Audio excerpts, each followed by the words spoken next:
Assalamualaikum warahmatullahi wabarakatuh. Bismillahirrahmanirrahim. Alhamdulillahi rabbil alamin. Wassalatu wassalamu ala sayyidina Muhammadin wa ala alihi wa ashabihi ajma'in. Amma ba'du. Kaum muslimin dimanapun saja berada, kerugian orang yang tidak mengikuti Al-Quran dan Sunnah adalah yang pertama, perasaan orang yang tidak mengikuti Al-Quran dan Sunnah, dia merasa di pihak kebenaran, padahal salah. Karena tidak mengikuti Al-Quran dan Sunnah sebagai sumber hukum Islam. Kedua, ruginya orang yang tidak mengikuti Al-Quran dan Sunnah lagi adalah dia menilai perbuatan jelek itu, dia menilai perbuatan jelek dan munkar dia anggap baik dan mulia. Ketiga, ruginya orang yang tidak mengikuti Al-Quran dan Sunnah adalah dia tidak bisa membedakan mana yang halal dan mana yang haram. Bahkan kemungkinan besar dengan ego nafsunya mampu menghalalkan segala cara untuk mencapai tujuannya. Oleh sebab itu, orang yang tidak mengikuti, apalagi tidak mengamalkan Al-Quran dan Sunnah, sudah dipastikan di bawah godaan syaitan. Itu artinya bahwa syaitan itu pandai sekali mempengaruhi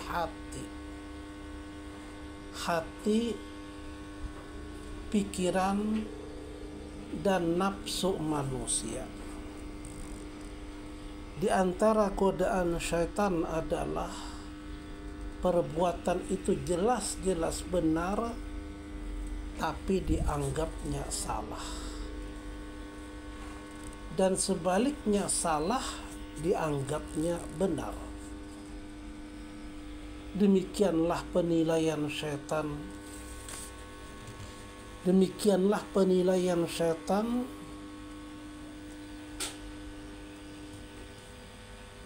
Termasuk Dajjal tentang baik dan buruk, sehingga tanpa disadari manusia yang kesyaitanan itu berada dalam suasana bahaya dan sulit terhindar dari malapetaka sejak di dunia hingga di akhirat kelak.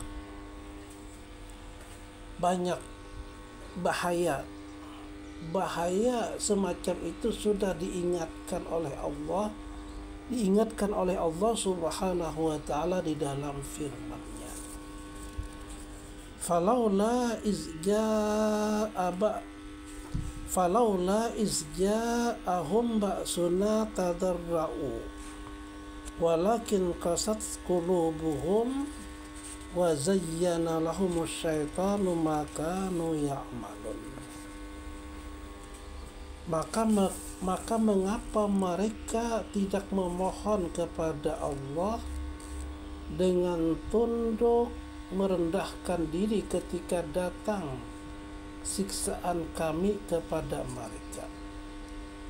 Bahkan hati mereka telah menjadi keras dan syaitan pun menampakkan kepada mereka kebagusan apa yang selalu mereka kerjakan. Al-Quran Surah Al-An'am ayat 43. Hal itulah yang menyebabkan orang-orang yang bersalah namun tidak mengakui kesalahannya.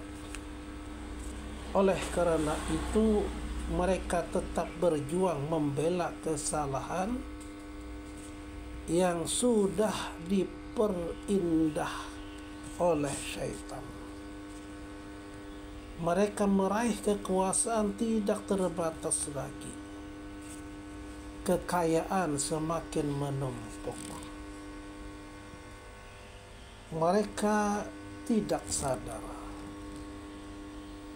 Mereka tidak sadar bahwa itu kepuasan sementara dan berakhir dengan kesusahan yang menimpa diri dan keluarganya. Dalam sebuah hadis yang diriwayatkan oleh Ahmad dari Uqbah bin Amir dari Nabi Muhammad sallallahu alaihi wasallam, beliau bersabda, "Iza ra'aita Allah yu'til 'abda minad dunya 'ala ma'asihi ma yuhibbu fa inna ma huwa istidraj." Rawahu Ahmad. Yang artinya, apabila engkau melihat Allah yang selalu memberi akan seorang hamba dari keduniaan, namun dia selalu atas kemaksiatannya, kemaksiatan itu dijadikan hobinya, dicintainya, maka sesungguhnya itu hanyalah suatu kesenangan yang memperdayainya.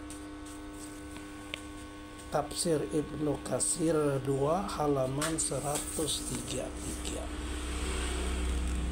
Setelah beliau bersabda demikian itu, lalu beliau membaca firman Allah pada surah Al-An'am ayat 44.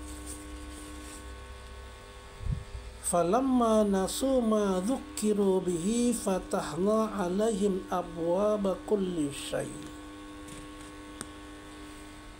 hatta idza farihu bima utu akhaznahum baghtatan fa idza hum mublisun. Maka manakala mereka melupakan peringatan yang telah diberikan kepada mereka, kami pun membukakan semua pintu-pintu kesenangan untuk mereka, sehingga apabila mereka bergembira dengan apa yang telah diberikan kepada mereka, kami siksa mereka dengan sekonyong-konyong. Maka ketika itu mereka terdiam berputus asa. Surah Al-An'am ayat 44. Ayat dan hadis tersebut patut menjadi bahan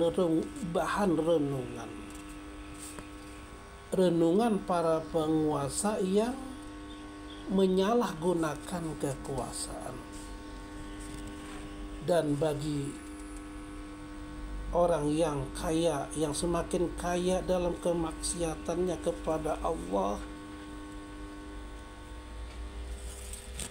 karena hal itu semua hanyalah pemberian Allah yang akan menambah tinggi tempat jatuh. Itu bila mana mereka tidak mempergunakan kekuasaan dan hartanya untuk membela agama Allah. Akhir kata, mudah-mudahan bermanfaat. Assalamualaikum warahmatullahi wabarakatuh.